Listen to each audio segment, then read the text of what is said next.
Hello, my friends. Hello, my friends. Welcome back to the Random Show, episode number 35. It should be. It's either 35 or 36, but I think it should be 35. With your host, AgostinhoZinga. I hope you are doing well. Wherever this live stream may find you, I hope you are doing fine. I actually hope you're in far better health than I am because I've been off the interwebs. I've been off streaming. I've been off content creation for the past week and a bit because obviously I came into some health issues, right? As you can tell, I had some health complications. The kind of health complications that would make my beard disappear. No. I didn't have red bar level complications. You know what I mean? I didn't have to do no conversion therapy. I didn't have to go to flipping whatchamacallit. I didn't have to go to bloody what would you say? What do you say? What would you say? What would you say? Uh Rehab or anything. Nothing crazy, you know what I mean? But I'm here, I'm ready to go, I'm pumped, I'm ready to chat, I'm ready to get silly, have a bit of fun, and I hope you guys are happy to do so as well, if that makes any sense. I'm trying a whole new layout here so you can see me in the full screen, and then obviously I have the chat on the side. And then, of course, once we get into all the topics, I'm going to switch to this way we got here going on. But for whatever reason, the layout is a bit weird, isn't it? But yeah, I'm doing whatever, man. This is this is the first day back from the flipping from the ER, isn't it? First day back from the ER. First day back from the ER, popping champagne. Well, not actually, we're popping peanut butter juice. Feel me? Yeah? Peanut butter juice where we lay. Know what I mean? We're doing the damn thing, but hopefully you guys are doing well wherever you may be. Big up the chat. Big up everybody that checked in and stuff. I appreciate you, man. Sliding into my DM, making sure that I'm okay. You don't need to worry about me. I'm a big boy. I can look after myself, but I still appreciate people reaching out regardless because that is love. That is real love. Do you know what I mean? You don't know me from Adam. I just chat shit on the interwebs, and you still feel the need to come out and say, I hope you're all right. I hope you're doing well. I hope it's nothing too serious. I'm like, oh, bless ya. Bless ya.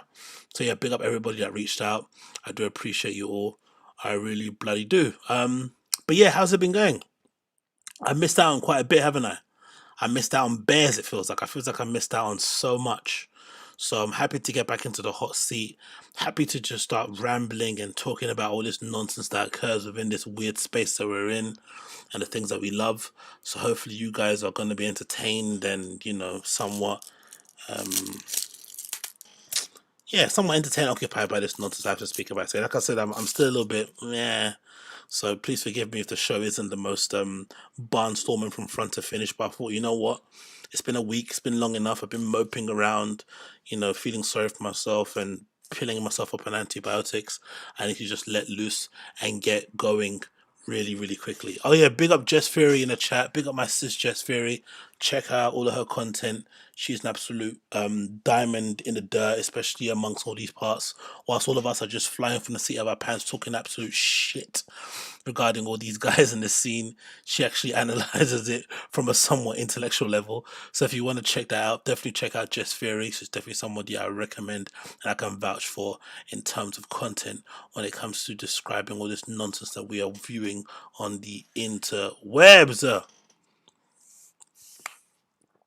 Oh, this is pretty punchy, isn't it?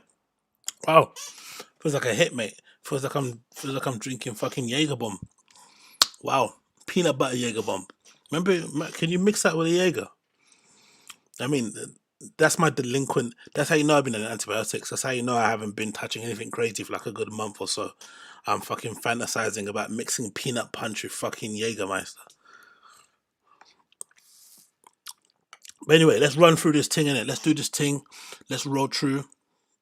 Let's make sure we are doing what we need to be done. Because why bloody not? So, first things first. I wanted to make sure that I told my viewing audience, you lovely, attractive, loving people out there, that you can achieve anything you want to. You know that, right? There's no limit on this earth in terms of what you can achieve. There's no limit. There is no limit in terms of what you can achieve. The only thing that's stopping you is your mind. That's what's stopping you. Your mind telling you, I'm not good enough, I'm not pretty enough, I'm not smart enough, I'm not from a good family, blah, blah, blah, blah, blah. That's what's stopping you. In reality, there's nothing stopping you from being successful and from achieving your goals and from going after your dreams. Now, some of you may say, actually, Agostino, there are people out there who are doing the thing that I'm doing and they're way smarter than I am. And I just don't think I can compete with them. Fair enough.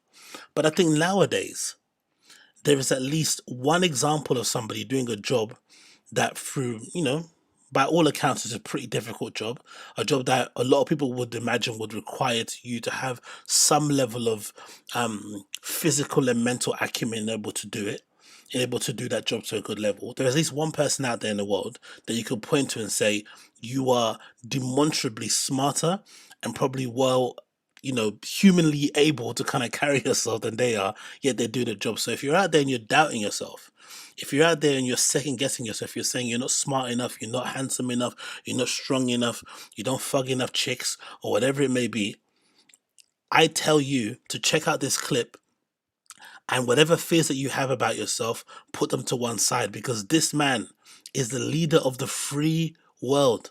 This man is the president of the United States of America, and look at his ability to just stand on a bike stationary with his foot on the ground. Look at his inability to do so. If he can be the president of the United States of America, you, whoever's watching this stream, you can be wherever you want to be.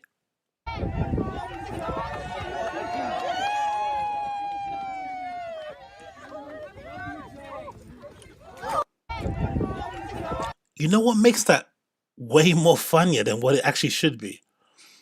Is that for somebody as old and clearly, struggling with a couple of loose screws here and there, he's pretty good at riding a bike. He looks like he's got pretty decent form, right? He doesn't look like he needs any assistance. He finds it easy to stop, right? By basically braking and taking one of his foot out off of the pedal cages as he comes on, across the traffic, whatever he is meant to be. I guess that's a little press stop he's meant to stop at, right? He's in good spirits here. He's actually doing a pretty decent job. And the easiest part when you're on a bike, especially when I imagine anyway, right? The hardest part will be riding it because you're having to balance yourself on two wheels going pretty fast along a road that you could, swerve into traffic any minute. But once you get your foot on the ground, once you get that foot there on the ground, that's part of the easiest job already done. You got nothing else to do now. You can just stand there, have a chat. You could rest your arms on the handlebars. You could pull out a cigarette. You could eat a quick sandwich. You could sip a bit of your drink. This is easy. The job is already done now. It's done. The job is over. You've done the hardest part. You've done it. You've rested now. And instead, he somehow falls. How is that possible? How is that possible? How? How is that possible?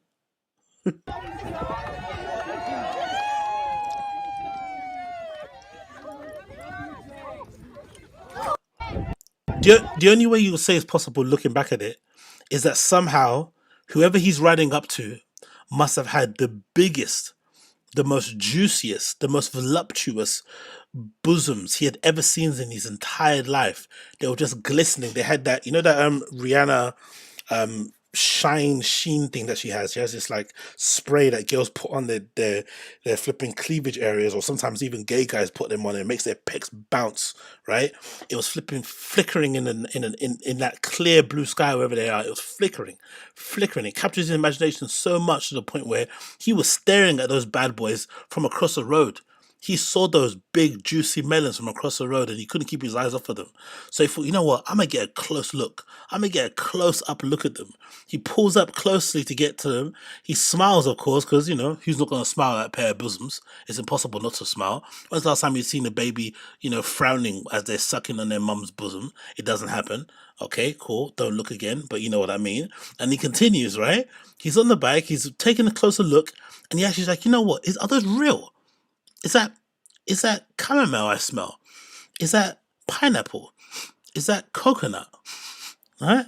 He's smelling And he's getting, look now, his tongue's coming out, he's salivating, he's seeing those bosoms, and for whatever reason, he forgets that the bike that he's riding, for whatever reason, don't ask me why. He's riding a mountain bike with many gears, not a single speed, but it has cages on the pedals. But he's also then riding these very flimsy free running type trainer things, so it's not even got clips on them.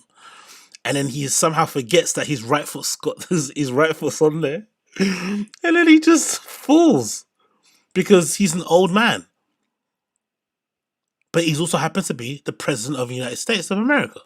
So, like I said already before, if you are doubting yourself and you seriously don't believe in yourself and you think you don't have what it takes to be the manager of your store, to be the assistant of your whatever place that you're working at, to maybe get a bit of a promotion, to be allowed to go on extra holidays, to maybe get the keys, to maybe be able to, I don't know, do the rota, trust me, there's somebody out there way dumber than you are doing that job right now.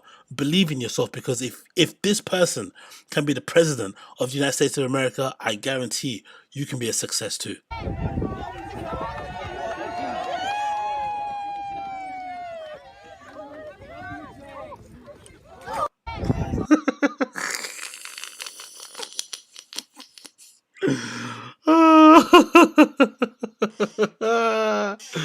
Honestly, man. Hmm. What people say in the chat? What drugs are keeping him on the bike? I want to see that. I want one of those, mate. How old is fucking Joe Biden? Is he like 70 years old? How old is he? Age? So my bad. Put it up on the screen. How old is this? How old is this nigga? How old is he? 79 years old. Why do you guys elect such old presidents? 79. How old is Boris? Let's see let's see what my guy Boris age is. How old is Boris? Age. 79 years old, man. 58. Okay, don't get me wrong, he's not fucking 45. But 79 years old. Why do you motherfuckers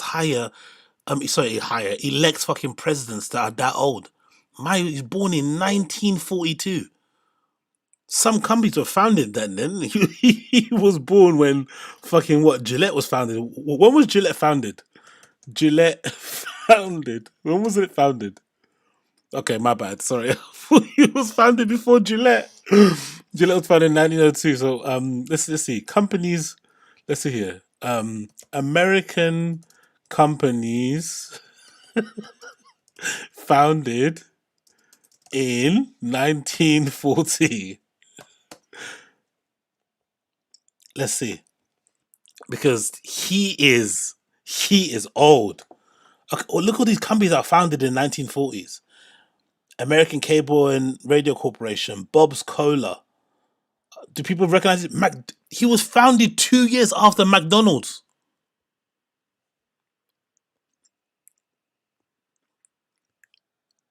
My friends, are you guys listening to me on this stream?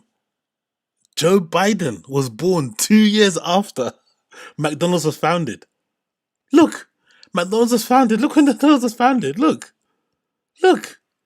1948, 1940, May 15th. Oh my God. Paper Mate, the Koch Industries, Standard, we know about that vibes. Let's see 1942. Let's see his date of birth.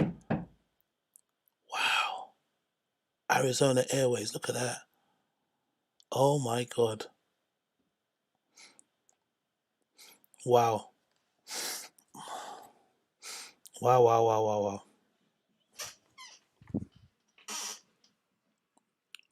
One sec.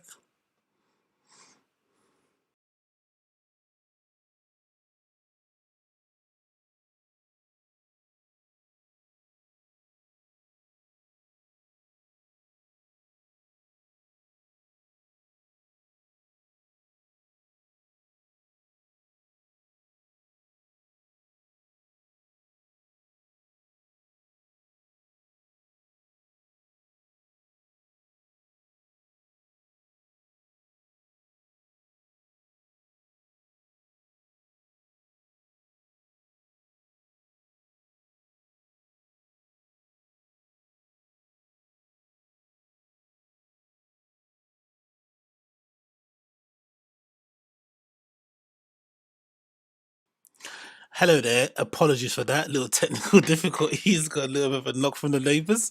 But we're back, we're back, we're back, we're back, we're back, we're back. Apologies, apologies, apologies. But yeah, Joe Biden is old as hell, man. Joe Biden is old as hell. Holy shit. Holy shit. But yeah, big up everybody in the chat. Big up everybody in the chat. What people are saying here is still smarter than Justin Trudeau. I don't know. I don't know about Mr. Justin. I know Jordan Peterson hates Justin Trudeau. Well, somebody think of the men. What's gonna happen to all the men? It's all a show. I didn't vote for him, brother. He's not my homie. Yeah. Whatever you say, whatever you say. Let's carry on. Let's move. This is a clip I wanted to play. This is courtesy of Flagrant Clips, and it features Joe Rogan when he was on Flagrant 2 podcast, which is Adam Schultz's podcast that he does with his friends, Akash, and a few other guys. I don't know their names. Please forgive me. So I wanted to quickly play this because it features somebody who I think history hasn't been the kindest to, and obviously he's a bit of a womp himself, but regardless, I thought this is a pretty interesting topic, especially when you take into account what's been going on with Brendan, right?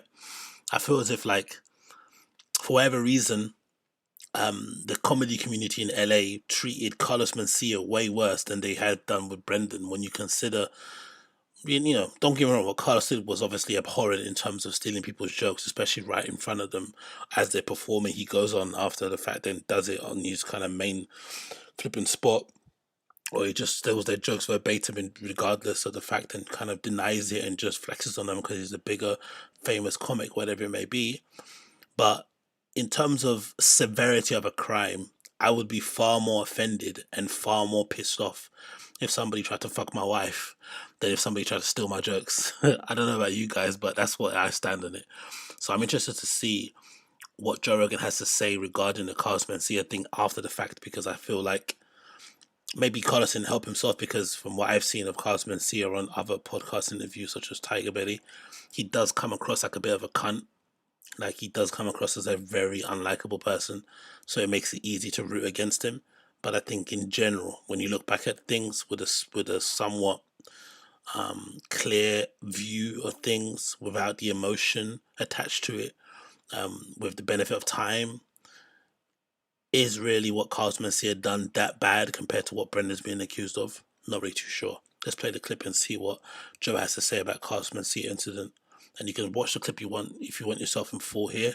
But I'm just going to play it and pause it here and there and add my little 2 pence. So please forgive me if you do feel a little bit annoyed by it.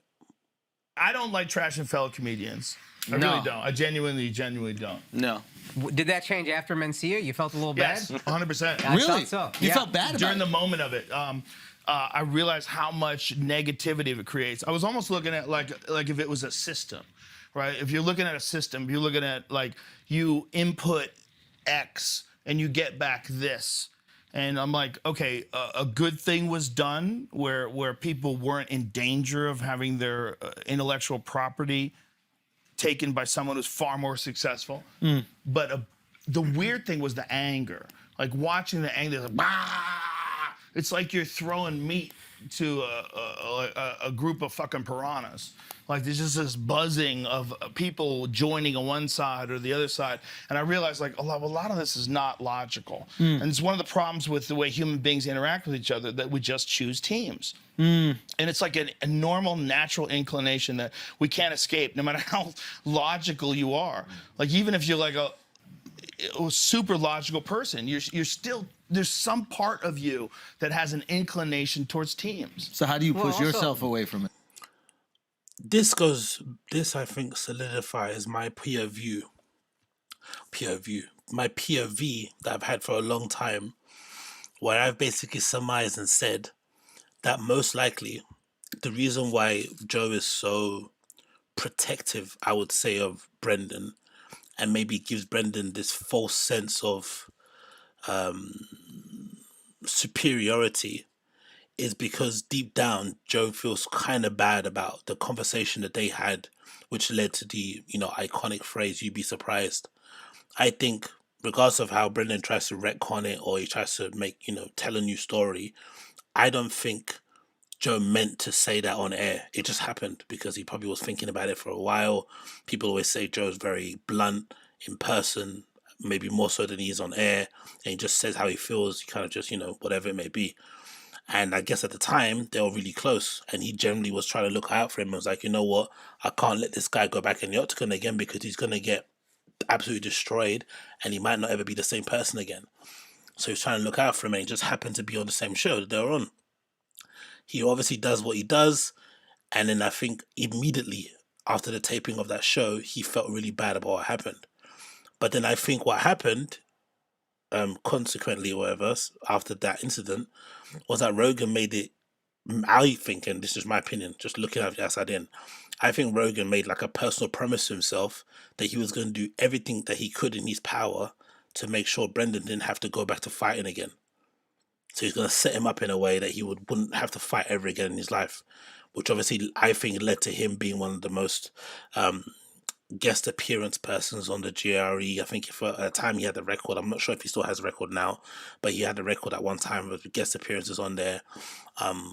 Of course, him doing shows at the Comedy Store when he wasn't passed and he was still quite green and new there. All these things that he did just to make sure that he had a base so that if anything happened, he wouldn't have to go back in the octagon in order to pay for his rent. He could still be able to go on the road. He could still sell merch. He could appear on Rogan and promote his shows, whatever it may be. Because I think, say what you want about Rogan, but he definitely is somebody that's got a big heart. And I think he definitely felt bad about it. And that's why, in a weird way, he also created a monster that we have now at the moment. Because I think Brendan took that kind of protection and took that kind of thing that Joe Rogan was doing as a weird kind of stamp of approval. He thought it meant he was one of the guys. I'm funny too, when really it wasn't. It was just Joe being a decent human and trying to look out for him as a guy and be like, you know what? I don't want you to be in a position where you're having to fight for your dinner because you're not really good at fighting either. And I don't want you to, and I like you as a friend, and I don't want you to have any serious long-term injuries and difficulties from this thing. So I'm going to set you up in a good way. But then I think Brendan saw it as a thing of like, oh no, I'm one of the guys now. I'm a comedian. I'm one of the stand-ups. I'm in the crew, blah, blah, blah, blah. And of course, his ego went crazy and we have the monster we have now at the moment. So I think that's a very astute point from Joe Rogan in terms of everything. But again, I'm just adding fluff to it. He could just be talking just about this situation in general, but that's my opinion on it.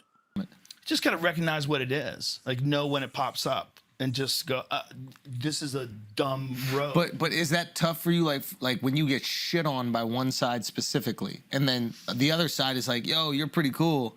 How hard is it for you to just stay even? It's okay. Like, I would shit on me, for sure. Wait, really? If I didn't know me, yeah. For what exactly? Some other comic, I would make fun of me totally. What would you say? Oh, I'd say terrible things about steroid use and insecurities of being short. I have a lot of great jokes about me. Really? It'd be a lot of fun. So you don't even, when people make fun of you, do you care? Well, you can care, but it's not going to change the way they think. Like it's not good if you hear it. Like if someone said it to my face, I'd be like, "That's mean." Yeah. Like, why are you being mean to me, man? Yeah. I don't even know you. Yeah. People will say mean things to you just to try to get a reaction out of you. But those people are usually way more dangerous than the average person that says something online. The average person says something online.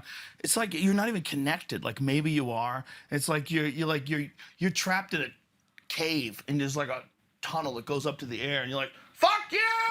Like, you're not connected to that person. You're not in front of them. If someone is mean to you in front of you, that's a real problem. Yeah. And weirdness is when it spills over. When people get used to communicating with people the way they do on the internet and they try to do it in real life. And you see it all the time in World Star videos.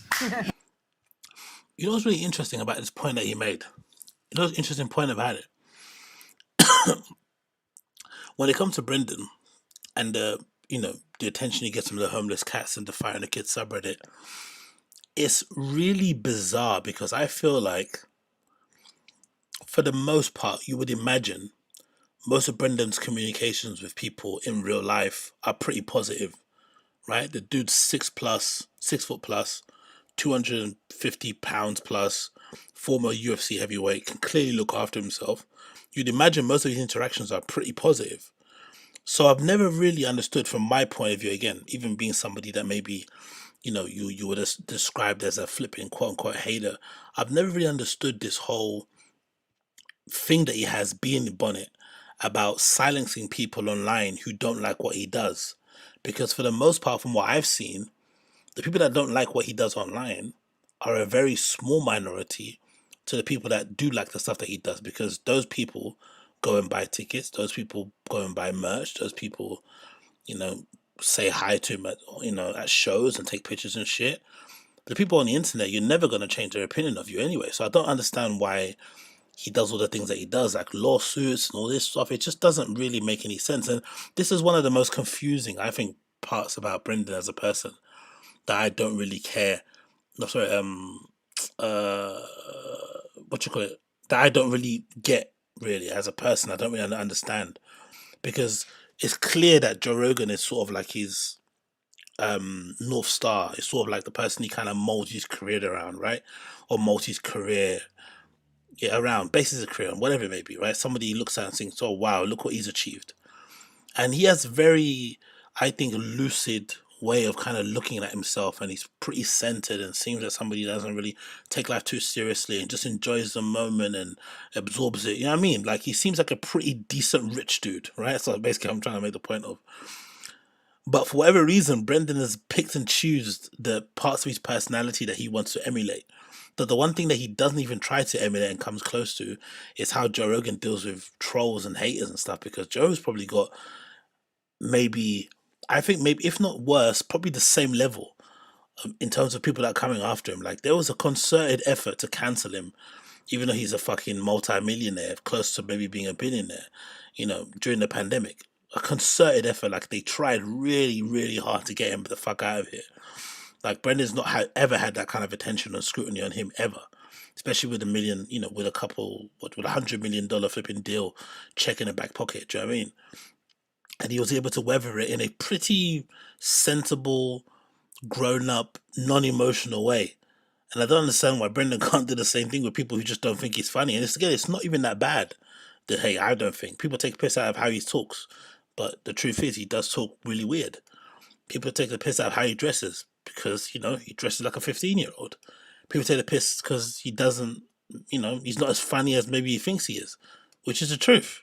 He's not as funny as he thinks he is.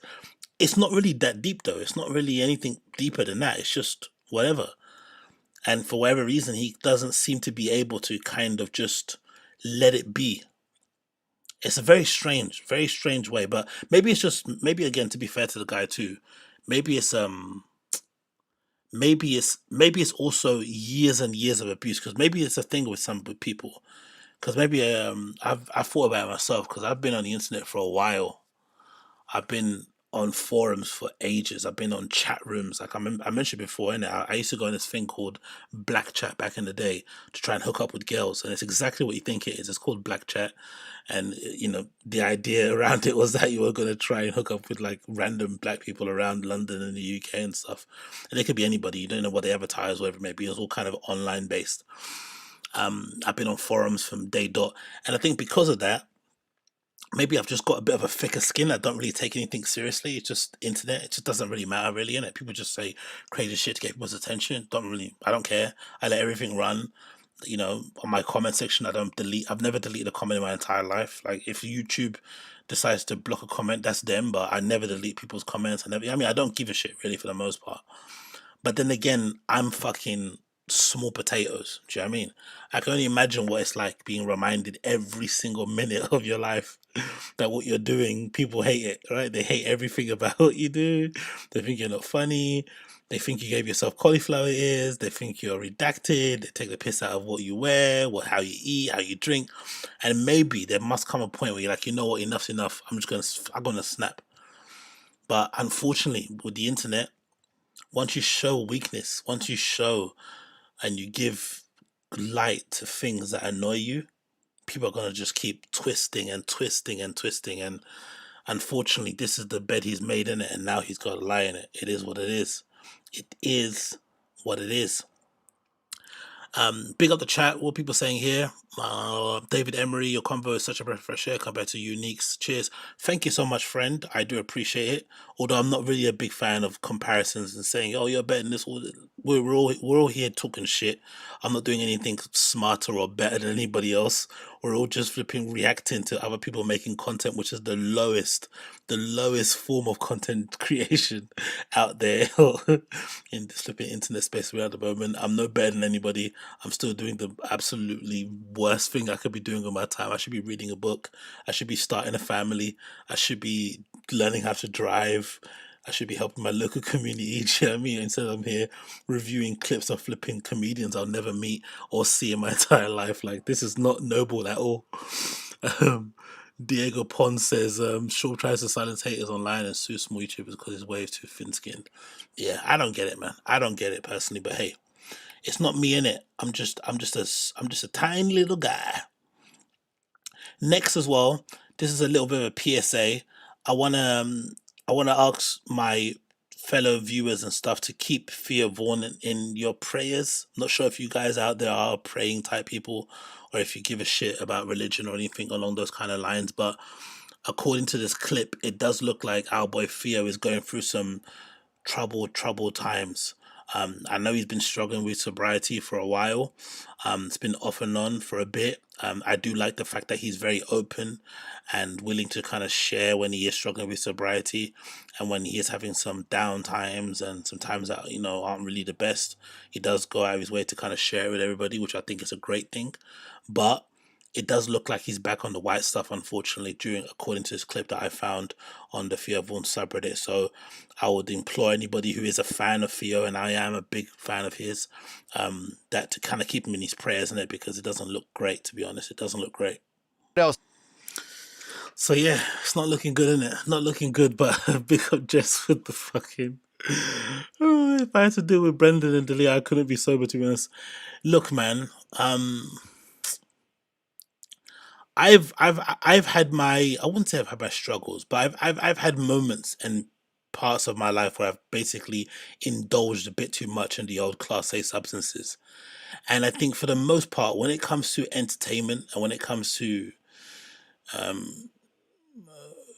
entertainment sort of stuff, entertainment, music-y, standing up on stage and whatever it may be, unfortunately, especially when you're doing stuff at night, there's just too many temptations. And I felt like, for me personally, especially when I was kind of DJing often, now I don't do it too much because, things have basically changed. The landscape isn't what it once was. I'm not maybe pursuing as much as I was in the past, whatever it may be. But for a period of time between the years of like 2014 to 2019-ish, I was playing like every week between the days of like Thursday to Sunday in like local bars and pubs, right? Nothing too crazy, but DJing all the time, getting the odd £100 here and there, free drink tokens, having a great time, being the ball of the dance and stuff and make people's night. Great, I loved it. And there would come a time where you'd start to maybe buy into the whole image of being this DJ guy, right? Where you'd maybe want to do drugs, you maybe want to get fucked up while you're playing.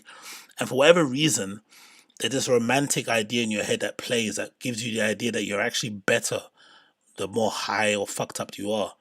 But in actuality, you're actually better the more sober you are because you're doing a job, right? You're of service to people. You are, wherever you are, even if you're playing an acoustic guitar, you're doing stand-up, whatever it may be, you are providing people with entertainment for the night.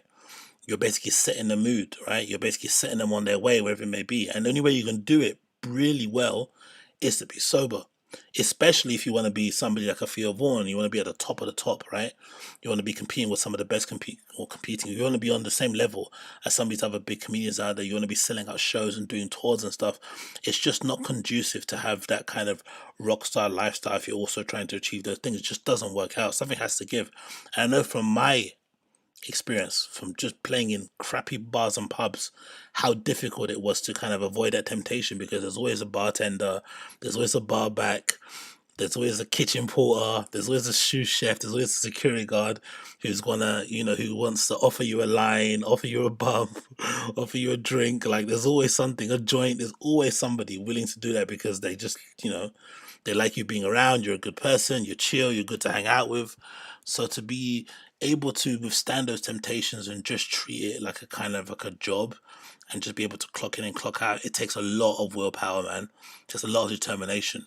And if you've got already issues you're dealing with already, it's super difficult. And again, the other element also people don't take into consideration is that usually when you start off going out and partying and stuff, you start off doing it off the back of other people. You might pick up the odd gram and there by yourself. You might, you know, you might basically leech off of others to get lines or whatever it may be, or to get pills, whatever it may be. But then once you start making some money, especially if you enjoy the stuff that you're doing, what are you gonna do? You're gonna go buy yourself an 8 ball. You're gonna go buy yourself a tab.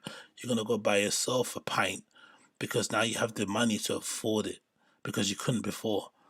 And that's the really unfortunate and sad thing I feel like when it comes to people who are recovering, especially people who are, going through the whole stand-up journey, which is for the most part, it looks pretty brutal. You spend a whole lot of time being poor for a long, long time. Then you get rich really quickly, right? Overnight, it feels like you go from being somebody sharing a room with an adult and then suddenly you're living in a mansion. Like, it'd be pretty difficult not to kind of dabble in the drugs and stuff. But I just feel sad for him because I'm a big fan of Theo. I still think he's legitimately one of the funnier guys out of that whole LA comedy podcast scene type people. It's a shame his stand-ups aren't as great as it's a shame his stand-up specials aren't as good as how funny he is on podcasts. But that does happen. But I still think there is a real great in there. You know what I mean? He just needs to somehow be able to rid himself of his demons. But again, it's easier said than done, innit? So keep that guy in your prayers, innit? Keep that guy in your prayers. Okay, let's move on from that. Somebody put a clip here that I thought was fairly interesting. That was really, really funny. This is from the Fighting the Kids subreddit, and it said, "Look at this one. This is fucking hilarious. People are so mean, man. People are so mean. This might explain why Brendan finally snapped. If people are doing this to your special, just imagine, right? This says, look at the headline. I fixed Pappy Gringo for Brendan, right? They're really, taking the piss out of the name, but look what this person done. Boy squad, big boy nation, big boy squad, big boy nation. Running up the miles while they running out of patience. Just a big boy squad, big boy nation. What's up, Dallas? Dallas, that's my time. I love you guys. Like that.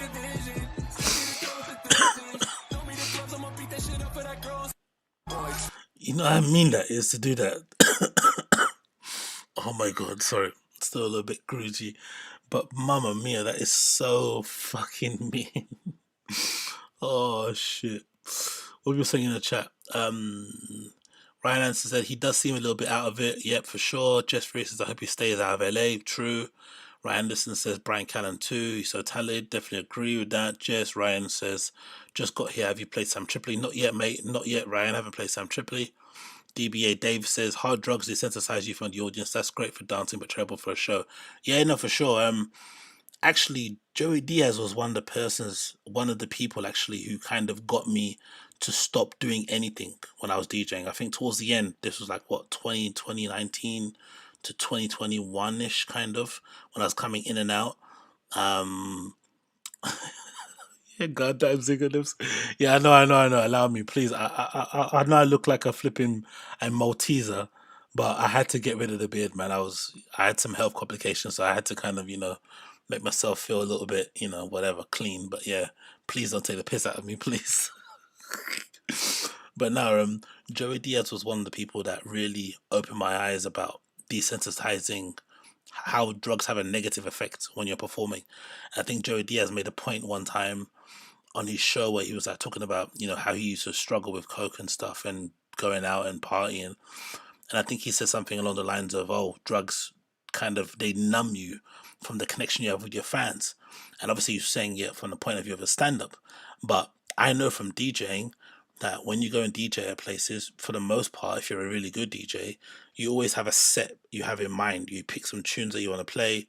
You maybe have a set of openers, a set of things that build up to a peak. peak tunes, and then stuff that you play maybe towards the later end of the night. But it doesn't mean you have a rigid kind of like playlist. It's sort of it can be malleable and change according to the crowd.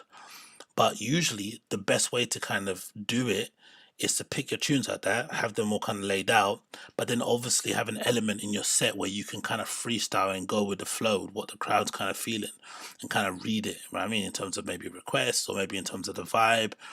And the only way you can do that and fully kind of be attuned to it is to be sober. You can't do that drunk. You can't do that high. Trust me, I've tried. You can't do it. It's not the same. There are occasions where I've played in places like crazy warehouse places, like a techno party somewhere where legitimately everybody's off their face of something. They're chewing their cheeks off of their faces and stuff. They're scratching at the walls. They just want to hear something fast and hard. And as long as you can just get the timing right, it doesn't matter what you play. But I still think even in those situations, if you're able to be sober and you're able to kind of distance yourself from the crowd and kind of be able to just play what they want, you can actually get them to a whole nother level, better than any sort of drug, really. But again, no one will ever listen to you or agree with you until you go through it, because it doesn't make any sense, really, because part of the allure of being a performer and being on stage is that kind of element of being a bit of a rock star and indulging in those kind of things. But ultimately, for me, I feel like the art always suffers, and I'm a big believer in treating really crappy, shitty shows that you do for like 10 people in a pub the same way you would treat if you went to like a festival and you're performing a sold out tour somewhere. I feel like if you're a professional at that level, you're also going to be professional at the higher level. I don't think you could suddenly turn it on. So if it was me and I was doing stand-up, I wouldn't drink on stage. I wouldn't be doing anything. I'd be just going on there and just delivering the lines, delivering my material, trying to get funny, trying to sharpen up my bits, whatever it may be, so that once I get to the higher levels, I then can continue on that same fold and I don't have a crux of having to have a shot or do this or do that. It's just not necessary personally for me, and I want to be able to provide the best possible entertainment and show for my audience. But that's just me personally. Do you know what I mean? I know it can be harder for most people, but yeah, moving on. This is a pretty funny clip. This is courtesy of, again, the Fire and the Kids subreddit. I'm very laughing because I remember this is a legendary clip. Let me get this up here. It says Brendan the Numbers Guy, a classic for old and new cats alike. So let's play this because this is an absolute classic, bona fide classic, actually. Definitely start. And I think that negative culture is like, so 20% of just pure haters, then there's 20% of fucking hype boys, lovers. I'm probably over here. And then 80% is in the middle where they're like, yeah, it's great, man. We fuck with it, but it doesn't. I'm wearing my trays. You have to wear it for 14 weeks? 14 weeks, and I will wear them 20 hours 14 a day. weeks, that's not a long time. Not at all. Half a year. I'm so excited about this story. I've just realized. So my 3 favorite cities coming up, I got, it's not on there. I don't know why it's not on there, but we got Nashville, Portland, Houston, Denver. Nashville, Portland, Houston, Denver. That Tristan Thompson cheated on Khloe Kardashian. Yeah. Well, he cheated on his current baby mama with Khloe Kardashian when she was 16 or 13 months pregnant. Well, there you go. So he did that. Blood work's okay. The one thing though, I'm in the early stages of pre-diabetic. What? Because of your family. My grandpa had it. My dad has it. My uncles have it. Damn. So 1 in 50% chance. But she goes, just because it's so prevalent in your family, you work out so much and you do eat healthy. In my experience, when I fought like Ben Rothwell, I was 235 pounds. He was 265. I mean, that's insane. He's 20 pounds heavier, dude. I can't lie. I've done that before myself. I've done that before.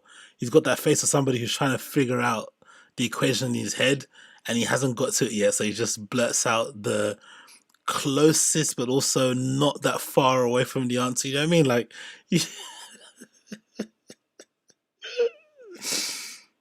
Born in the national media, a lot of women, when they have babies, like, they die. The women who give birth. Not a lot. The women that big? No. Oh, Just women saying in general. Yeah, general. Oh yeah, like That's a good, yeah, man. Not a good percentage. Bring Okay. that up, Jen. Brendan fucking hated Malik, innit? Doubled. Well, first of It's all, US. so it'd be 1%. 1%.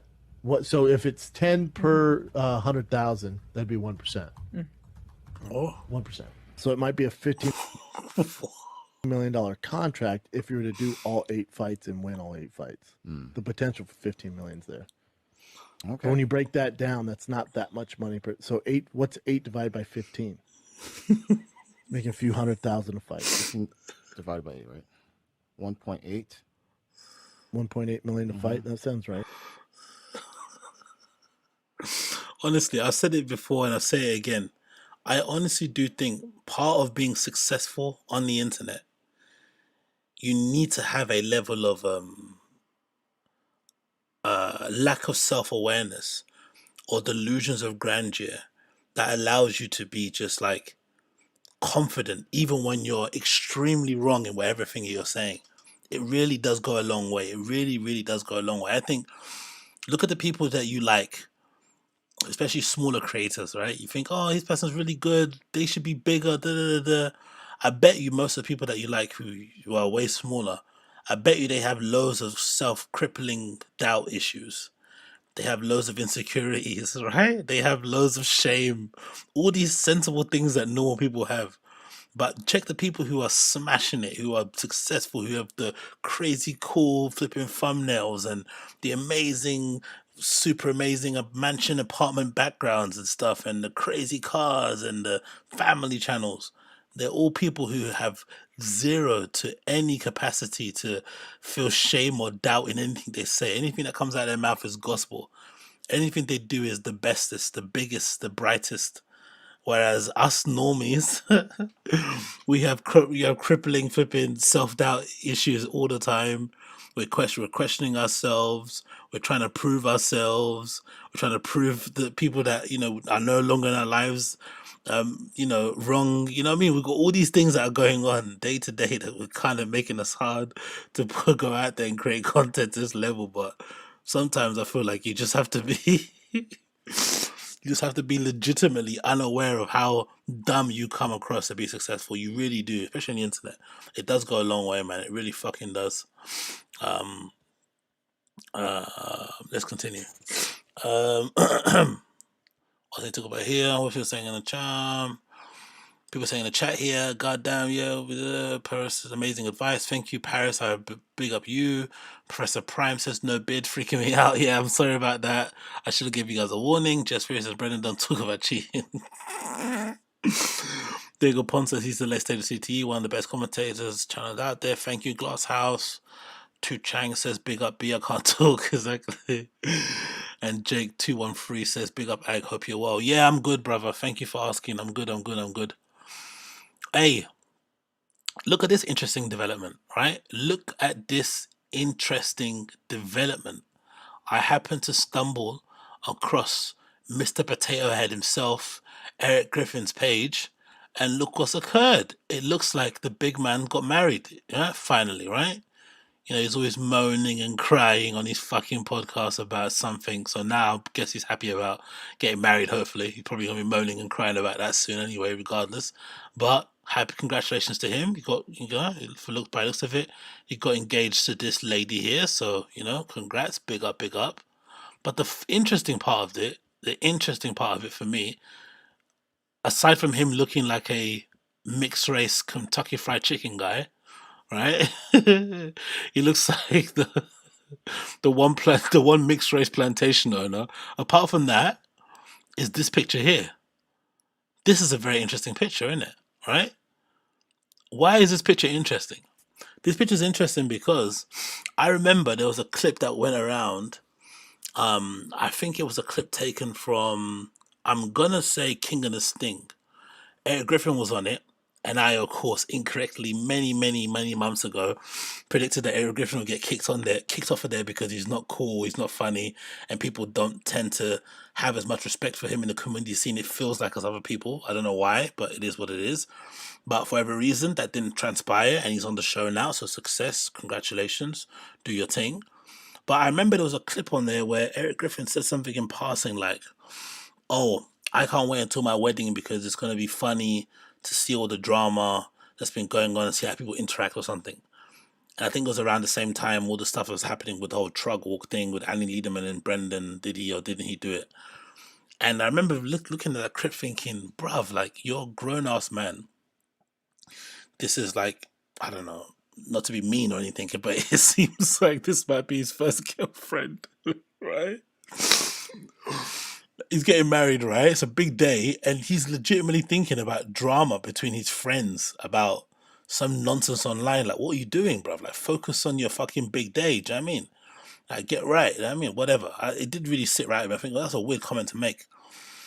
But then it also is funny because part of the reason why it's been interesting to watch all this whole debacle happen between, Bobby Lee, Kalila, Brendan, all that stuff, and the comedy scene, all this sort of shit, has been because clearly there is camps in that scene, right? There are little cliques and whatever it may be, and maybe Rogan's influence, even though he's not there anymore, is still felt because of the people that he put on and the people that he co-signed and the people that got on his show and the people that he promoted and put on his showcase, whatever it may be, to the point where people feel as if they can't be honest about how awful what Brendan was allegedly might have done was.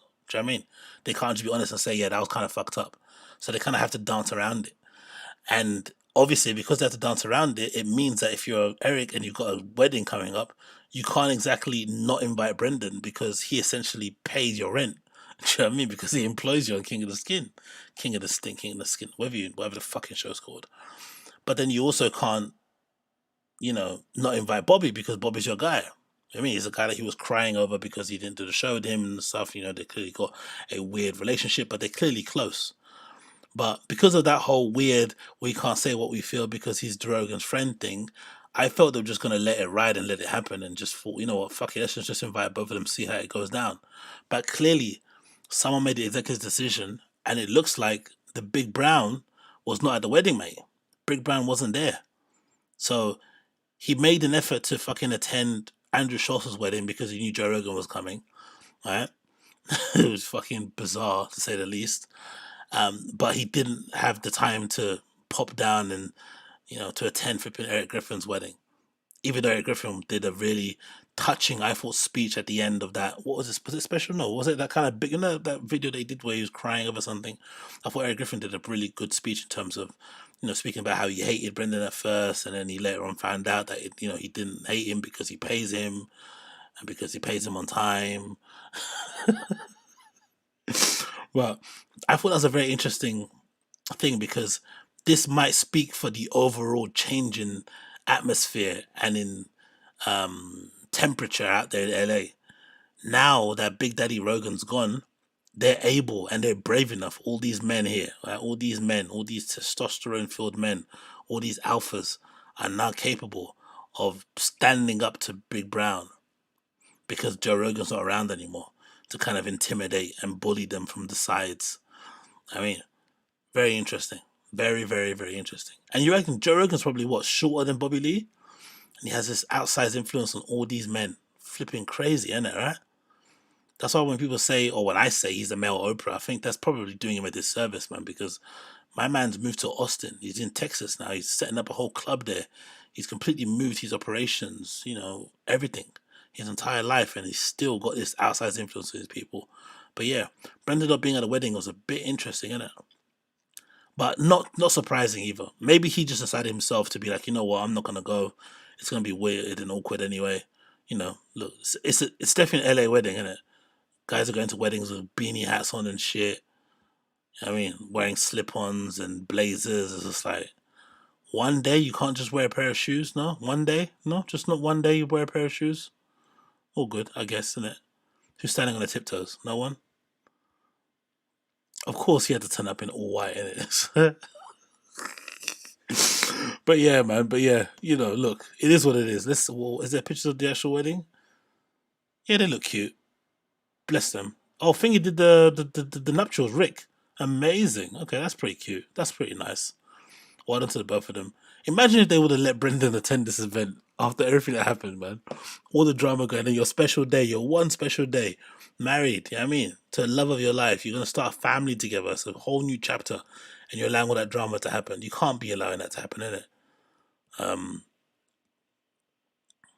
What's he saying here?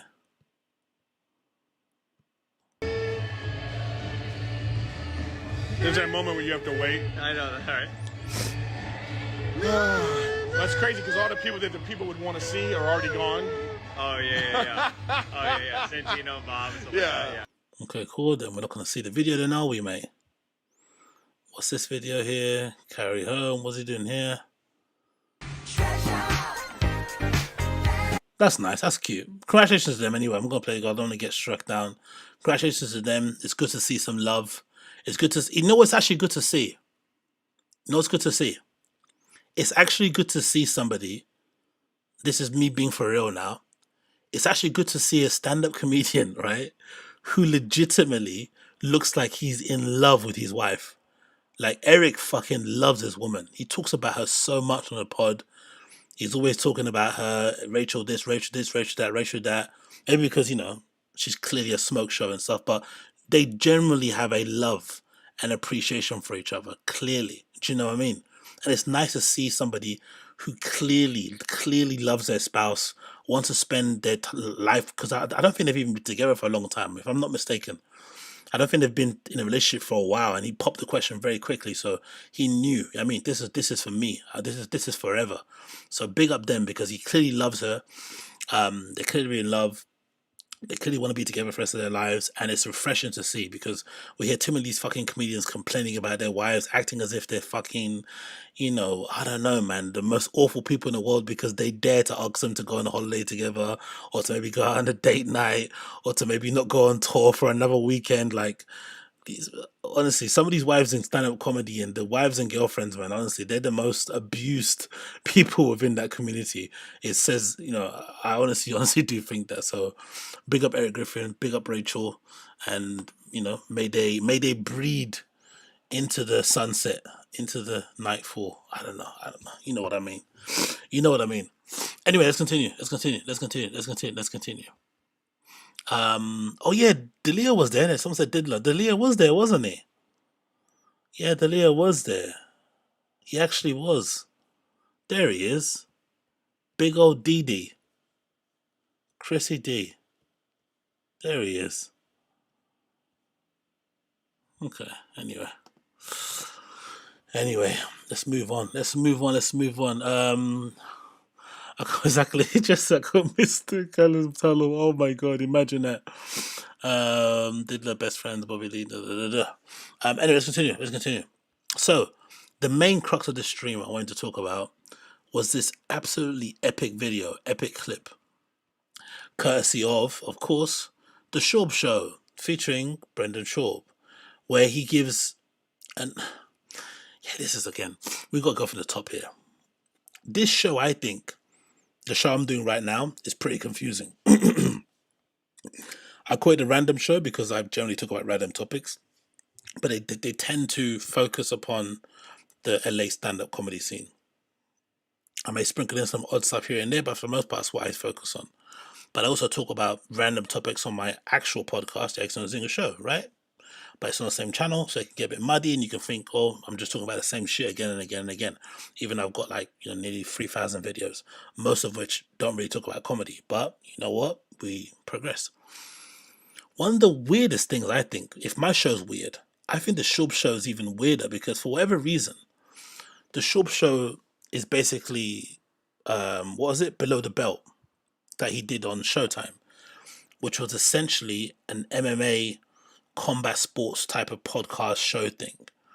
And considering he's a former UFC fighter, it would make sense to have this show based on fighting because you could talk about anything from like new kits, is it kits, however you call them?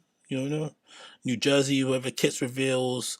You can talk about controversy with fighters outside of the octagon, inside the octagon, potential matches, fight cards coming up, stuff concerning the business. I don't know. You could talk about so many things on the show that kind of talks about combat sports and the culture around it. But for whatever reason, Brendan decided from very early to make his MMA show a quote-unquote lifestyle show, where he also speaks about his life and his stand-up comedy career, which doesn't make any sense because you'd think if you were doing a MMA show, You want just people to focus on you speak about MMA because you don't speak about MMA anywhere else. You don't do it on the Fire and the Kid. You don't do it on King and the Sting. So if you want people to hear your actual thoughts on MMA, let's go on the Schaub show. But for whatever reason, he used the opportunity on the Schaub show to just rant, complain, or expound upon things going on within comedy. And it just comes across really bizarre, especially at this point. At this point, he basically speaking about his shows that he had come up in San Francisco, they had to cancel. And the reasoning that he gave behind canceling these shows is legitimately one of the most insane things that I've ever heard of in my entire life as a reason to cancel a comedy show. It legitimately was something that I couldn't believe what I was hearing. But it also might be an indication as to what type of person he is as a human.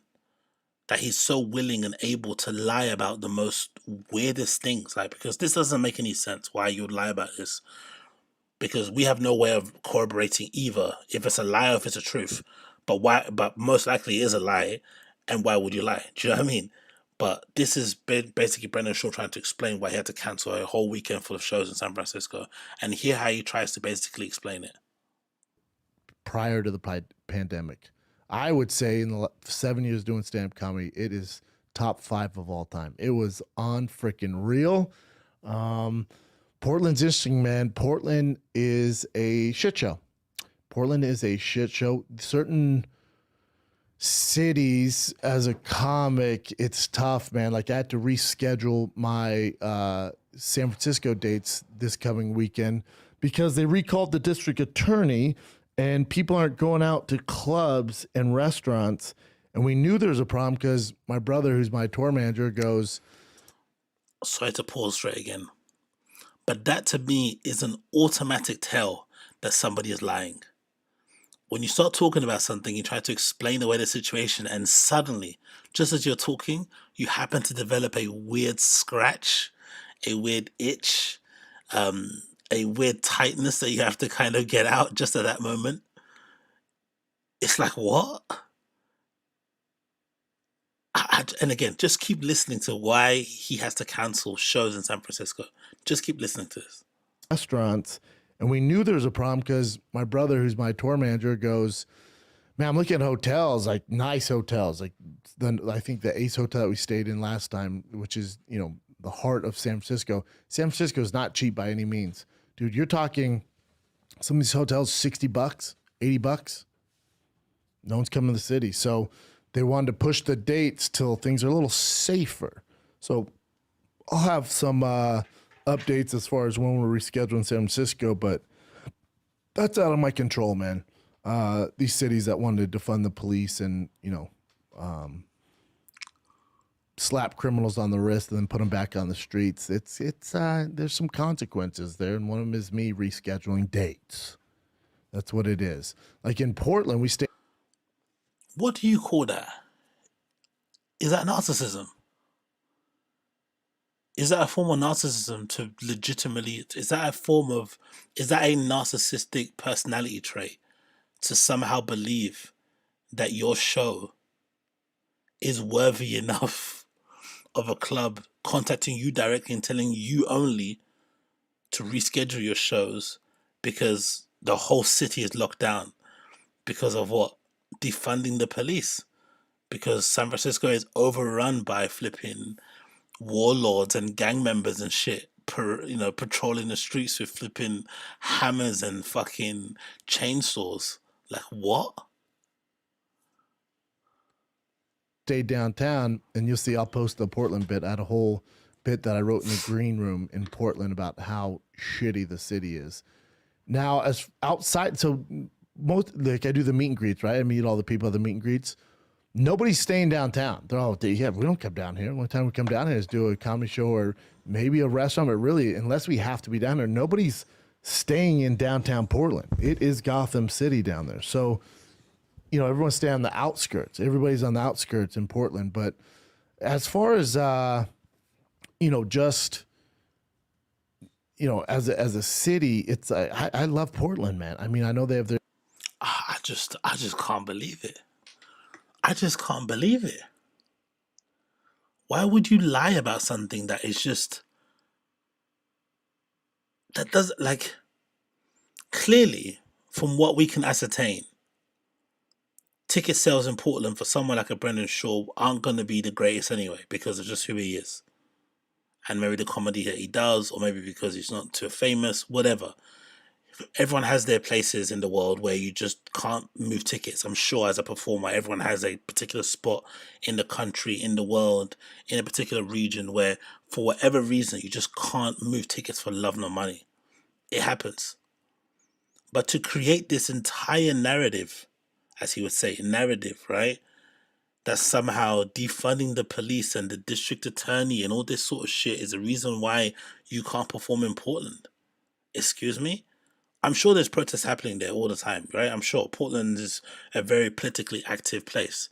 I'm pretty sure there are people out there every single weekend, you know, doing their Antifa flipping rallies and whatever else, Patriot Front, whatever. I'm sure there's all these flipping flashpoints happening all over the city. But what he's basically trying to say is that because these flashpoints are happening all over the city, these skirmishes, that there is no form of live entertainment. Live entertainers are just running away from flipping Portland and not performing there. When we know that isn't the truth because we've got evidence of it.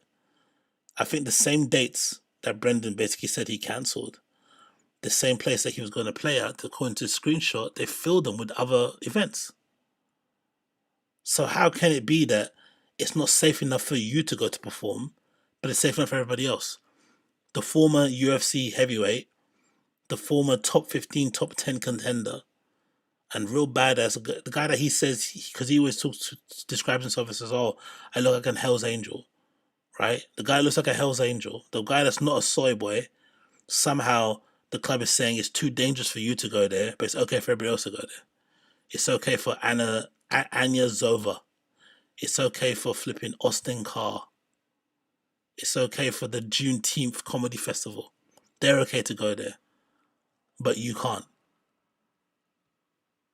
There are issues downtown, but it's such a freaking fun time, man. It's just I don't know what it is. I just love Portland. Not downtown, a little dicey. Like we had an off-duty police officer come to the show, and he's like, "You boys going out tonight?" I'm like, okay, no, I'm not doing this again. He always makes up these fucking scenarios. I'm not doing this again. But I just can't believe the fucking lies. I just don't understand the lies. I really don't. It's what a bizarre set of lies. And it looks like other comedians, this guy called Joe Mande decided to chime in and say some quite snarky things about the whole thing. I thought was pretty funny here. Again, this is courtesy of the Fighting the Kids subreddit. It says, I've heard that things in San Francisco are really dicey right now because of district attorneys getting recalled. Despite the risk, however, I have decided to still do my show at the Verdi Club this Friday night. I just hope to find people in the Bay Area as brave as I am and choose to come out. Thank you. I think that was absolutely awesome, but I just can't get past the lies, man. Like, I think I mentioned it in another show that how there was a guy that I remember going to school with, a kid who used to always do that sort of stuff. He just used to lie about the most weirdest things. And maybe he was a compulsive liar anyway in general, but he used to lie about strange things. I remember one time we were kids, we must have been like, I don't know, 12 or something. And he just made up a lie that he was in his room with a girl. And for whatever reason, I guess we were all so fucking full with flipping testosterone and just brimming at the teat to see something naked. We all kind of believed it. We just believed that he had a girl in his room. We were 12 years old. Why would you have a girl in your room? We all kind of grew up in a pretty decent area. We weren't brought up in a trap house. You know what I mean? They're just regular kids with regular families with like two parents in the family. Someone's always at home. You're not just going to randomly bring a girl in. It's not going to happen. For whatever reason, we all believed it. To the point where we all kind of like were creeping around the window and he was like, shh, don't make any noise. She's going to hear you. All this sort of nonsense, and we were standing at the window looking like, and he was clearly just falling around with a pillow underneath the sheets. But he was such a persistent liar, and he did it so often that we all believed it, and we all kind of bought into the lie. And he just kept lying. And to be honest to him, but looking back at it too, he was obviously a compulsive liar because even when we were older, he just kept lying about random shit like, oh, do you have a $5? Yeah. And then, no, I don't actually, I only have £1. It's like, what? Why would you? I don't know. I don't know. I don't know. I don't know. I don't get it, man. I really don't get it. I understand you have to fake it till you make it, but I also don't get the whole like comedy business lying to the fans because none of us can really corroborate what he's saying anyway. Either way, if the DA thing is true or not, we don't know. We can't prove it either way. So why even mention it? Your fans don't give a shit. They just want to see you perform. Can you go or not? Oh, it's a bummer you're not be able to perform. You won't be there. Cool. We'll see you next time. Move on. No one really actually cares. So he's clearly lying for someone. I just don't know who it is for. And I don't know if they actually really believe it. Just a bizarre thing to say. But Annie Lederman had some thoughts regarding San Francisco that she wanted to share with us too. Guys, do music, do weed, do music, do your creative things when you're high. I'm not saying not to do it. I'm just saying I am like, it does not work well in my life. Can DA being recalled affect ticket sales at your comedy shows? I don't.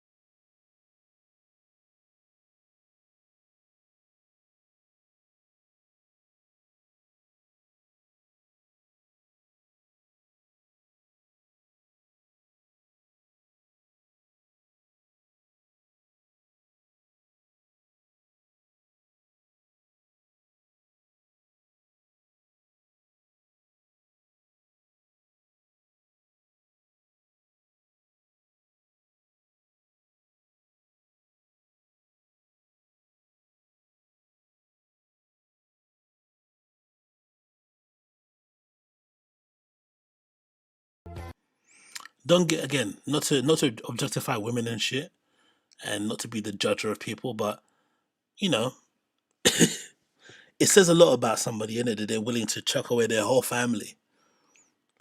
I'm sure Anne Lederman's lovely in person. I'm sure she's a cool chick and stuff, but like to throw away your entire family potentially off the back of a drug walk is just insane.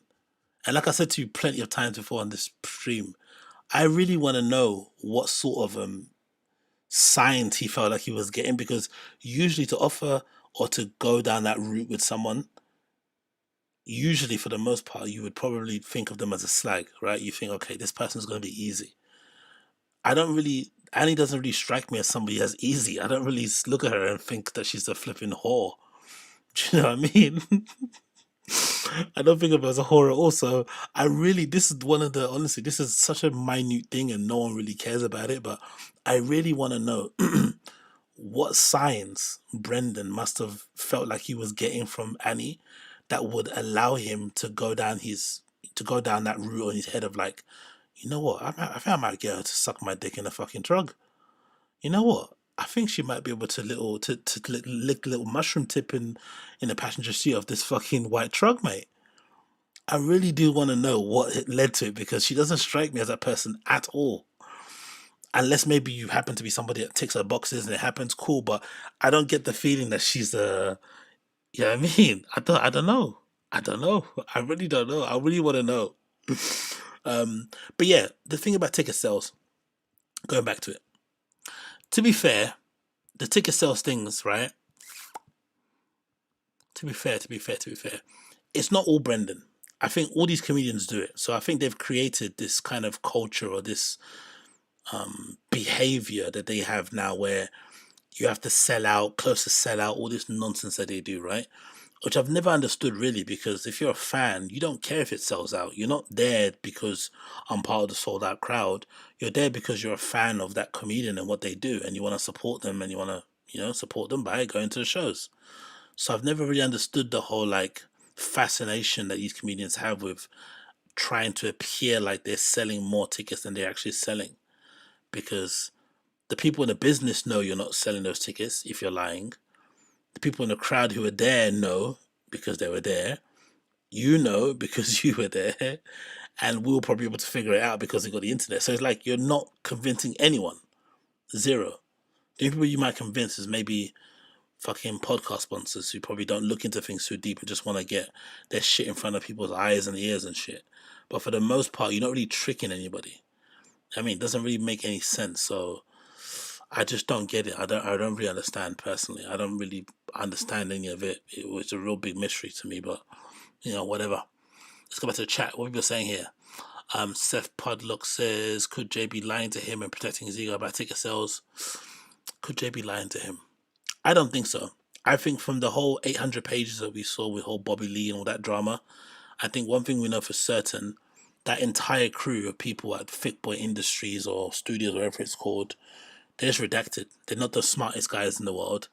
I don't think they do anything with ill intention. I think they're all quite well-intentioned. They're all trying to support their guy, the main breadwinner, the person that basically is allowing them to continue their career and pay their mortgages and pay their car notes. They're going to support him as much as they can. But I don't think it's sinister. I just don't think they're that smart. Akil says, why? Says Brick says, I truck walk any day. Yeah, I got rid of the beard, Akil Ahmed. You know how it is, brother. Thank you for the compliments. Shorty, a little baddie. And that cheese. Oh, you guys. Let's continue on. What's to talk about here? Oh yeah, this is a funny one. So this is a clip courtesy of, again, the Fire Kids subreddit. Now, I would say, for me personally, I would say.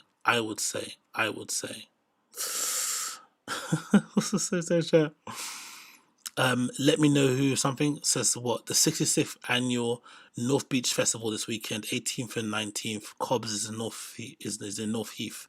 The area is literally swarming people. Also, there's an actual festival happening on at the moment in San Francisco. Honestly, man, what a fucking incredible lie. But anyway, one of the people that's defending Brendan's decision to cancel his shows at San Francisco because of low ticket sales is, of course, none other than Sam Tripoli. And it seems like he's gone full redact when it comes to trying to explain why Brendan can't sell any tickets by suggesting that it's some sort of, as you can see here from the title, spiritual problem. Now, my man's brain is clearly broken because he probably, drank too many Dr. Peppers when he was younger and stuff. And, has been spending way too much time reading books, that are written backwards and upside down and covered in foil.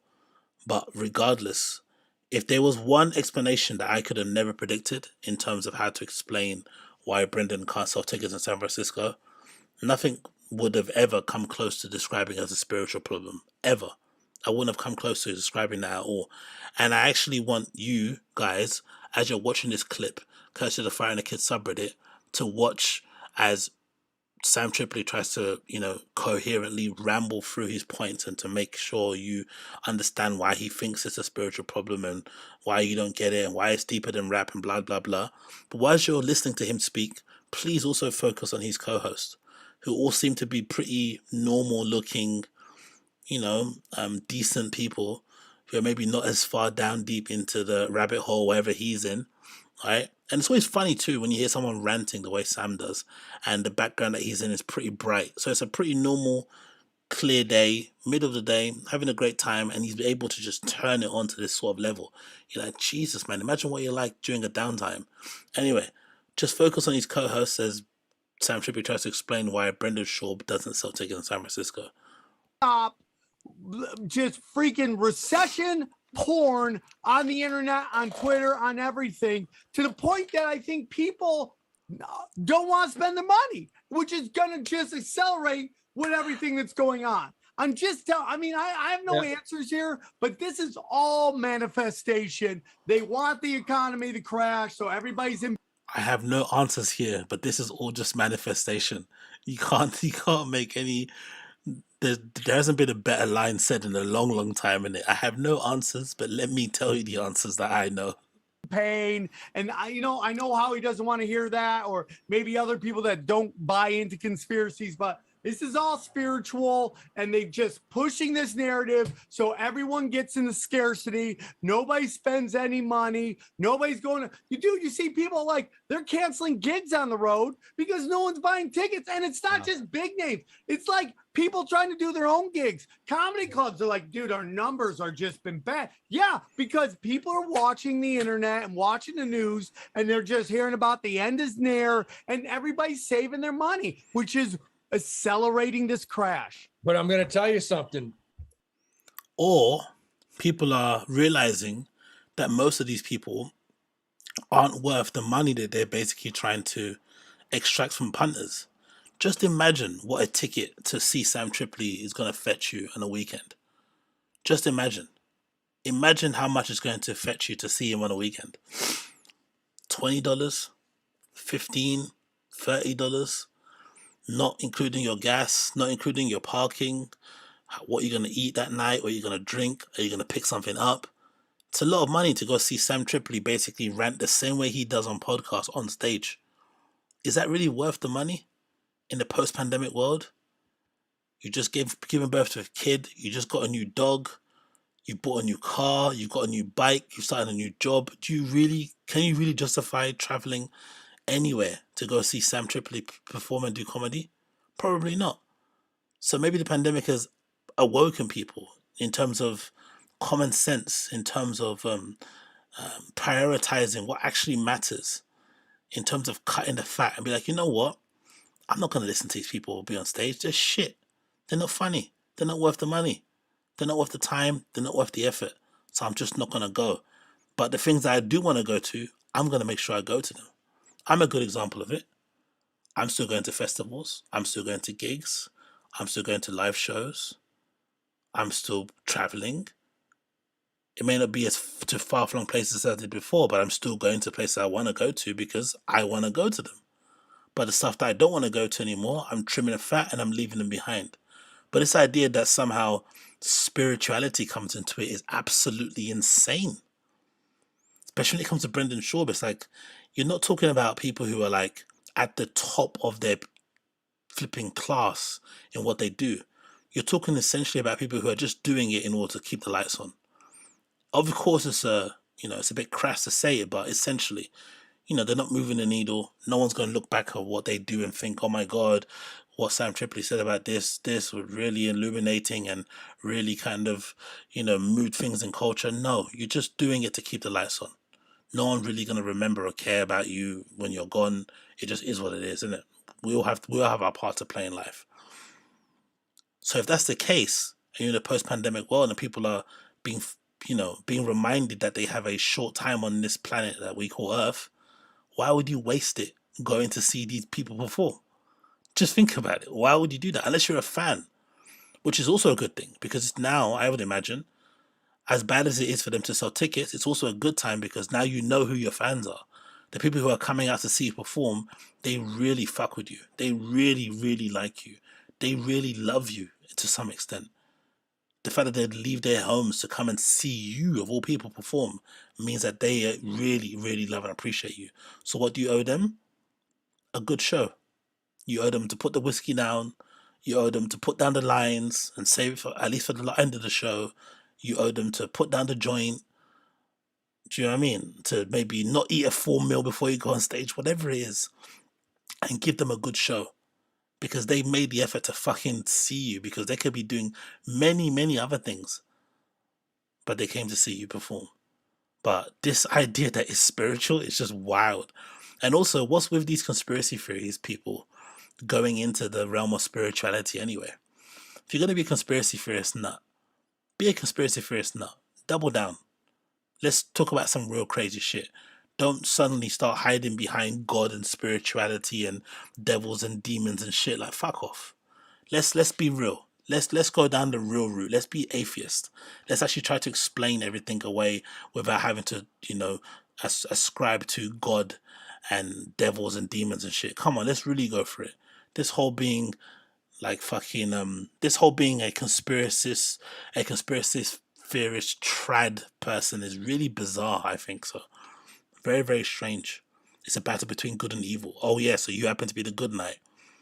How certain are you're the good knight? What makes you think you're the good knight? What makes you think you're meant to slay the fucking dragon?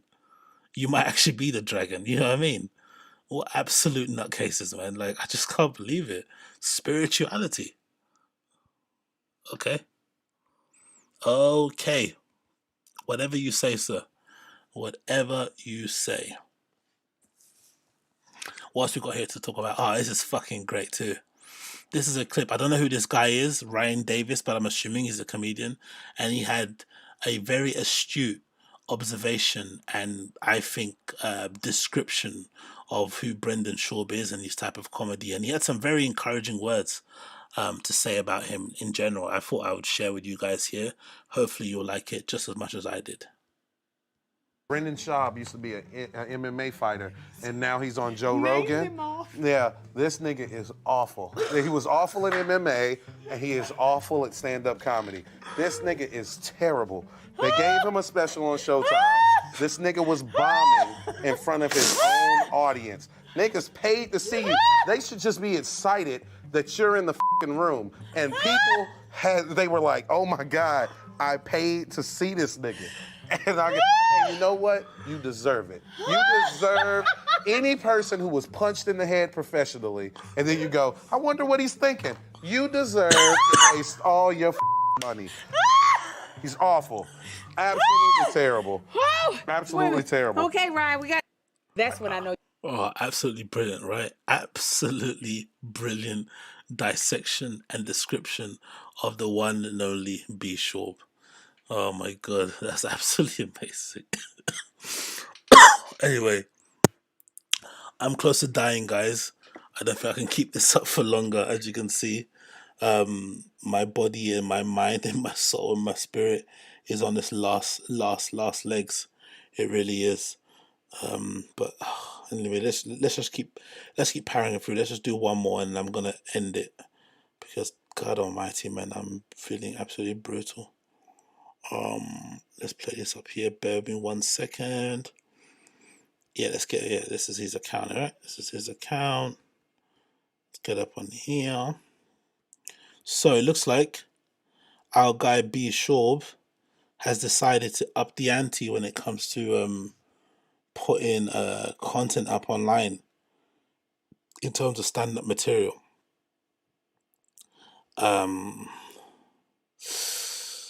Yeah, and it's not good. Let's just say that it's not good. So let's play some of these clips that he put out there, and I can see what you guys have to say about it too. But it's not the best. Let me just tell you that now. It's not very good. But let's just go.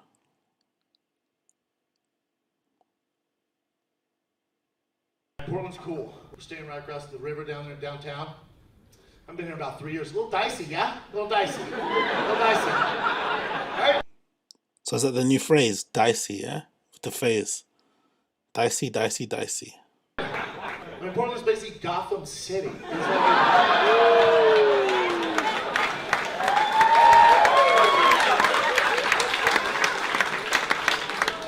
But not like the cool Gotham. It's Gotham City when Bane took over. You know what I'm saying?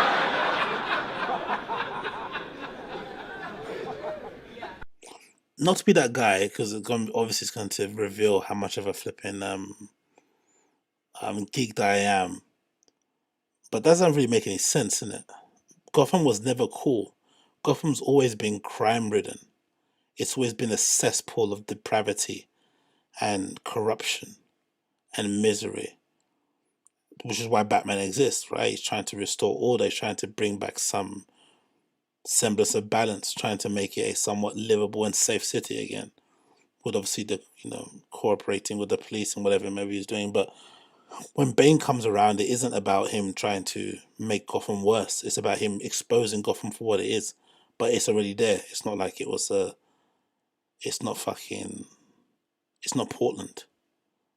I don't know. It's just a weird thing to say. But yeah, maybe it's just exposing how much of a geek I am.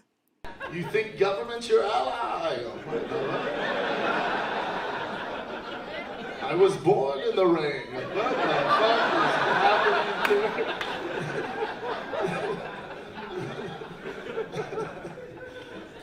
dude, you're homeless, different level. You're homeless. Bro, this comes from a guy that lives in LA. It is not frowned upon here. It's all good, dude. It's all good to be homeless here. I love it, man. I feel like when kids graduate from like Portland U or Portland State, they get done and their buddy's like, so what do you think? And he's like, you know, I was gonna use my engineer degree and be an engineer, or I might just be homeless, man. Fuck yeah, dude, that's cool, man. Is that a punchline? I'm just gonna.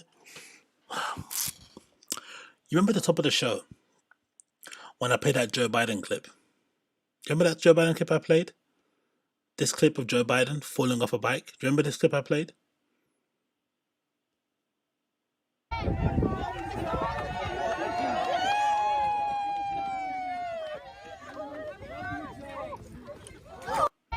And I said to you at the time, that clip should be all the inspiration you need if you're suffering from self-confidence issues, self-doubt. What's that other thing that people have a lot? What's it called? Imitation, whatever that phrase people have, right? In terms of they feel inadequate, they feel like they don't deserve the success they have. If this man could be the president of the United States, and you can fall off a stationary bike from that position, you can fall on his right hand side, and this man can get on stage and be a comedian with these terrible jokes, you can be whatever you want to be. You can be whatever you want to be. I can't believe that's an actual joke. Bro, this comes from a guy that lives in LA. It is not frowned upon here. It's all good, dude. It's all good to be homeless here. I love it, man. I feel like when kids graduate from like Portland U or Portland State, they get done and their buddy's like, so what do you think? And he's like, you know, I was gonna use my engineer degree and be an engineer, or I might just be homeless, man. Fuck yeah, dude, that's cool, man.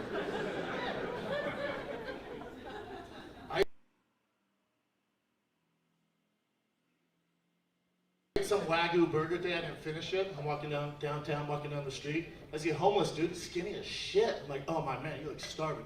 You want half this burger? He goes, I'm a vegan, sorry.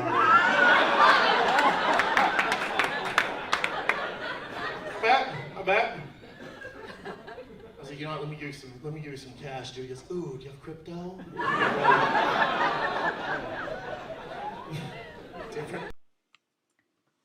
Nah, man. Nah.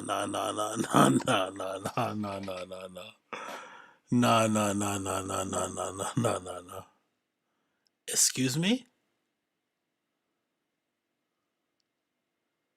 We're doing vegan homeless people jokes.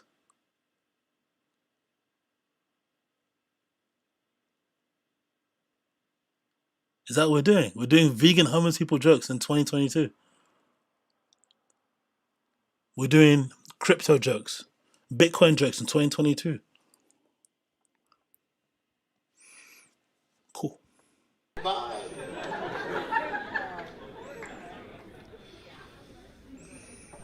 Also, maybe it's just me again nitpicking, but if I'm in the show and I'm seeing a comedian take a sip of a whiskey on stage like this,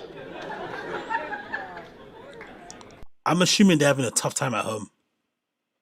I'm assuming something's not going right at home. If you have to swig your whiskey at this on stage, there's some issues that you're having back home for sure. The stage should be your safe space. You should be in a tranquil space. You should be in a situation where you feel at ease. This should be the place that you're meant to be on. This is a place that you feel at home amongst your fans, the thing that you wanted to do from when you were a kid, right? This is where you should be, and you're sipping whiskey like that?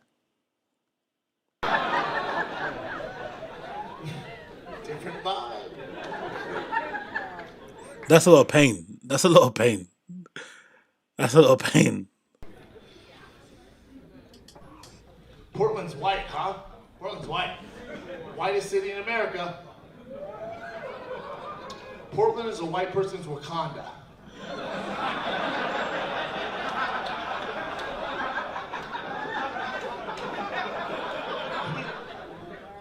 I just wrote that. He's still drinking. Backstage, by the way.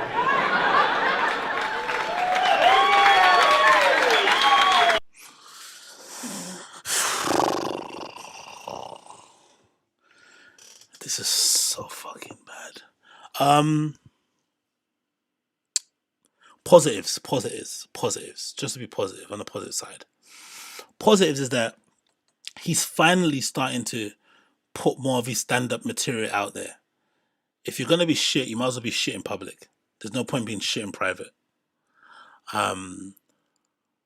So fair enough. Allow, let him do it. So it's a good thing that he's putting out the content, because for the longest time I didn't understand why when he did the first special on Showtime, it was all behind a paywall. There was no clips of him doing any things after that.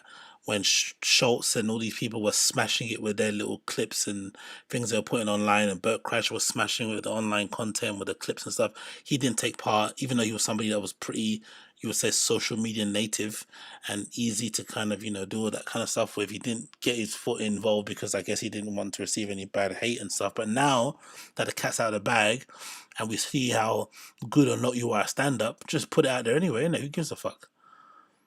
But Jesus, man, the level, the quality is just like, and I think someone mentioned it in the flipping comments, innit? The fucking references, Wakanda, crypto, vegan, Wagyu, like, what? Black Panther, like, in 2022. It's as if he's like 2 years, like, does he watch stuff 2 years late or 4 years late? Like, what is happening with this guy? Like, why is he always so, like, off beat of, like, what's happening in current pop culture? It's very bizarre. But yeah, people pay to watch that, Fair enough, innit? There's another clip on here where he's fucking doing crowd work, but I just can't do it, man. I can't do it. It's just too much. I really can't do it. I cannot do it, man. I can't do it. I don't know. I don't know. I just can't do it. I really can't. I'm sorry. I'll probably save it for another show, actually. Or maybe I'll save it for the next show. But yeah, there's a clip here where he's talking about some guy in a crowd and he's handsome. I don't know. I can't do it. I can't do it right now. But yeah, that's why I have to end the show. It's just I can't do it. I can't. It's too bad. I can't put myself through this shit, man.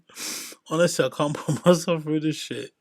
It's so fucking terrible. It's so brutal. It's just like, it's the kind of stuff you see on YouTube that you actively try to avoid because you know it's terrible. But here I am playing it to the entertainment of this live streaming audience that I'm so thankful for.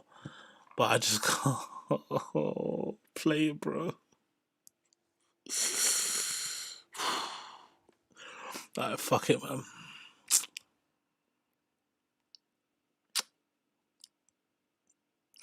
Alright, fuck it. Let's do it. Let's do it. Oh my god, this is gonna be awful. Here we go. I honestly can't believe I'm spending part of my Saturday night listening to a Brendan Schaub crowdwork set.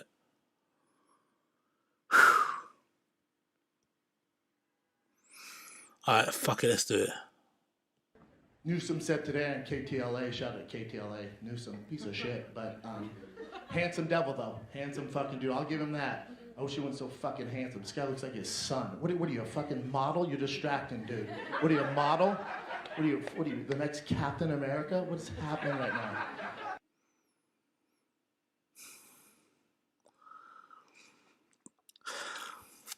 This kid must be really handsome because he's legitimately out of breath already. And it's only 18 seconds in.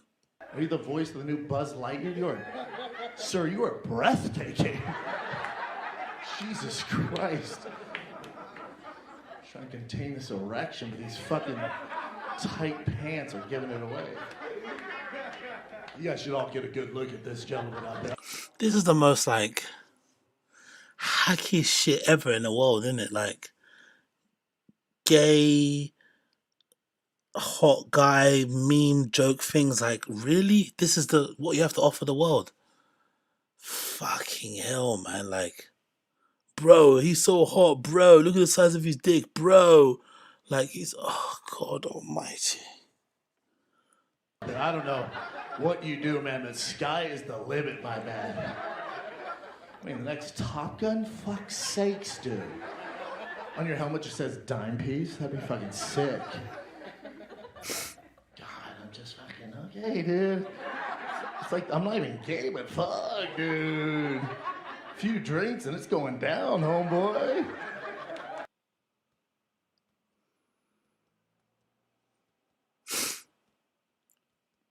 It says a lot about somebody that they think in order to achieve laughs, you just have to invent this persona, this overly exaggerated, campy persona to make people laugh.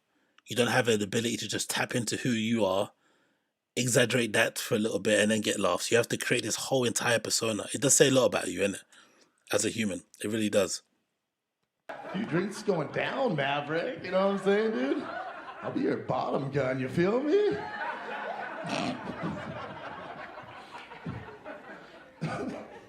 Where was I? Oh, you're distracting, dude. You're like a hot Medusa. Get out of here, bro.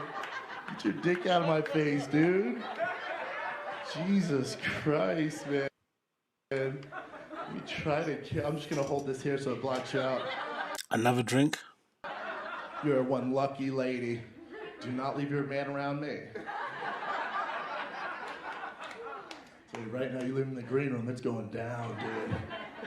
I'm a black belt in karate. I don't know if that means anything. Got quite the life, my man. Are you an actor? Are you a model? Dude, I'm gonna call Tommy Hilfiger up when we leave here. Be like, I got the guy, bro. You know who could use his Abercrombie? I don't know if you saw that documentary. They need some help. Shit, who couldn't you help? Maybe even SeaWorld. Nah. He's taking the piss, man. He's taking the piss. He's taking the piss. He's taking the piss. I know you don't buy your tickets specifically to see people like this. You usually buy them as a showcase thing. But it's like, I'm sure these things do this. What they do that? They do that thing where you have to pay for a ticket and you got like a minimum thing, like a drink thing. You have to buy also a couple of drinks. So you're immediately spending $30 to $40 or whatever. Ah, yeah. Imagine. Just imagine. They're at an all-time low, man. That Blackfish doc really fucked them. Fuck Shamu. What's your name? Garrett? Fuck yeah. I'm just gonna put you in a bathing suit. Come see Garrett jump into the water. Just fucking splashing around. Short shorts. Fucking. Your girl's all mad, like, fuck, whatever. Tossing fish in the water and you don't even eat them. Just chum in the water. And my big ass just cannonballs in and fucking, that's my man. Whoosh. Just gets gay. SeaWorld gay. Sorry, man, you're so distracting, dude.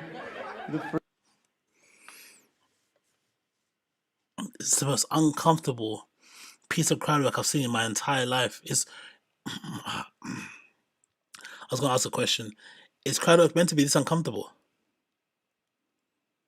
Are you meant to just focus in on one person for this long?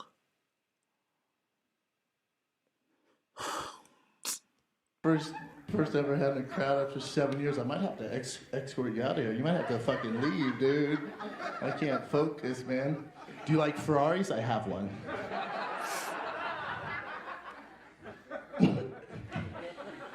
Where was I? Oh yeah, talking about handsome people. The Schaub household, we can't go through our lockdown. I'm telling you right now, we're not gonna make it out of it. Won't be locked down, dude. I'm just saying, if you want to lock down, I'm in, dude. I'm gonna DM you, dude. I'm like, hey man, I'm thinking about locking us down. What do you think, bro? I had fucking Xbox Live, bunch of snacks. What do you eat? Like, probably not much, right? I eat sugar. You into sugar or no? You tell me you're into Gushers. We're fucking, dude. If you tell me you like Dunkaroos, we're getting married.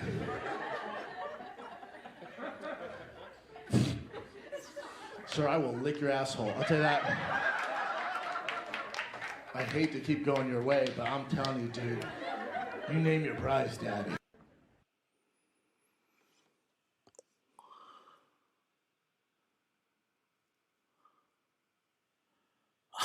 know what to say.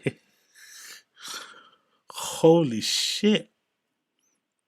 That might have been one of the worst pieces of crowd work I've seen in my entire life. This comment here from Brian, is he hitting on a dude? I don't really care about the hitting thing. And I think you can be funny and uncomfortable to somebody, right? You can be really funny and push the line and make people feel really uncomfortable and make them get a bit weirded out and shit. But